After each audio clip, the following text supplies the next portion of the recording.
যারা এখন রাজনীতিতে এই প্রবণতা যাদের মধ্যে দেখছি যে এখনই ফেলে দেওয়া, যারা বিজয়ী হয়েছে তাদেরকে এখনই দূর করতে পারলে ভালো হয়, তাদের মধ্যে কি এরকম কোনো মানসিকতা কাজ করছে কিনা যে বিএনপি চলে গেলে এখন ফিল্ড আমাদের পুরোপুরি, সেই বিষয়টাকে আপনি কিভাবে দেখেন? এবং আওয়ামী লীগের ভবিষ্যৎ আর কি আছে কিনা বাংলাদেশে? অনেকেই বলে যে আওয়ামী লীগ এই নির্বাচনে আওয়ামী লীগ এক নম্বর হলো কি বিএনপি চলে গেলে আমাদের ভবিষ্যৎ, বিএনপি কই যাবো? এটা তো আমরা প্রবণতা দেখছি তাদের মধ্যে, তারা যে এই কথাটা যে বলছে। তাহলে এক কাজ করো, তুমি 212টা আমি এটা নেই 77টা নেই, এটা কি বিএনপি বলতে পারবে? এটা কি ভাই, যে ছোটবেলায় এই যে আমরা কার্ড খেলতাম, এই আমার এখানে ভালো পড়ে নাই, তোমার এখানে ভালো পড়ছে, আসলে আবার ডিল করি, আর এটা কি ডিল আবার করা যাবে? এটা আপনি কাদের নিয়ে ডিল করবেন? মানুষ মানবে ভাই? ভাই এগুলোর আমি কি মানে বললাম তো, নিতান্তই ছেলে মানুষই কথাবার্তা বলে। আমি জামাতকে মোটামুটি সেন্সিবল একটা পার্টি মনে করতাম।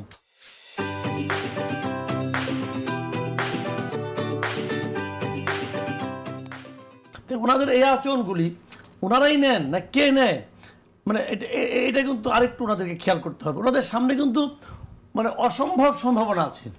ওনারা এবার আগামীতে কী হবে, আপনারা জামাতের উচিত হবে প্রতিটা ক্ষেত্রে বিএনপিকে হেল্প করা। হেল্প করার পরেও যদি বিএনপি ব্যর্থ হয়, যে হওয়ার সম্ভাবনা আছে কেন কি ভাই, দেশটা তো গরিব দেশ, আপনার সম্পদ কম, মানুষের চাহিদা অসীম, আপনি চাইলেই যে খুব ভালো কিছু করতে পারবেন তা তো না। তো এই সময় আপনি বরং হেল্প করেন, হেল্প করার পরে যদি তারা ফেল করে, এইটা আপনাদের পক্ষে অটোমেটিক এসে পড়বে।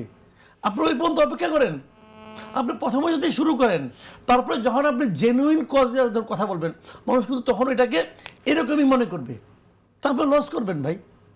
এই সহজ জিনিসটা ওরা কেন বুঝে না, এটা আমি বুঝতে পারি না।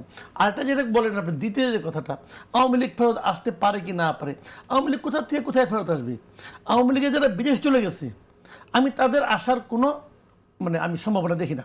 কারণ তাদের বিরুদ্ধে এত অপকর্ম অভিযান, তার দলের লোকরাই ওদেরকে গ্রহণ করবে না, এটা আমি পার্সোনালি মনে করি। কারণ তাদের সমস্ত অপকর্মের জন্য ক্ষতিগ্রস্ত কিন্তু তার দলের লোকরা হয়েছে, কাজে ওনাদের আসার আমি কোনো চান্স দেখি না। আর আওয়ামী লীগের বড় অংশটা তো দল হিসেবে আওয়ামী লীগের বড় অংশ তো দেশেই রয়ে গেছে, তাই না? তারা যাবে কোথায়? তারা এখানেই থাকবে। তাদেরকে এতদিন তো মবের মাধ্যমে তাদেরকে কিন্তু এক ধরনের কোণঠাসা করে রাখা হয়েছে। তারা প্রকাশ্যে আসবে না, তারা কথা বলবে না, তারা নিজের পরিচয় দিবে না। দিবে তো, এবং তারা বলবে আমি বিএনপি হয়ে গেছি, তারা বলবে আমি জামাত হয়ে গেছি, এটা বলবে। কেন বলবে? তার তো নিজস্ব একটা সক্রিয়তা আছে, সেটা সক্রিয়তা নিয়ে আসবে। আর তারা তাদেরকে আপনি নিষিদ্ধ করে দিবেন, নিষিদ্ধ এখন তো আগের গভর্নমেন্ট তো করে নাই, স্থগিত করছে। এবং আমি মনে করি যে বিএনপির যে ঔদার্য আমি এর মধ্যে দেখেছি ইতিমধ্যে, বিএনপির উচিত হবে যে আওয়ামী লীগকে স্বাভাবিক কাজকর্ম করতে দেওয়া। এটা আমি পার্সোনালি মনে করি, এটা তাদের রাজনীতি, তারা বুঝবে। এখানে তো আমার তো কোনো রাজনীতি নাই। আর যদি রাজনীতি বলেন, তাহলে একটা ছোট্ট দুষ্টামি রাজনীতিও আছে এখানে। সেটা হলো গিয়ে যে জামাতকে ট্যাকল করার জন্য আওয়ামী লীগকে আনতেই পারে, কোনো সমস্যা নাই।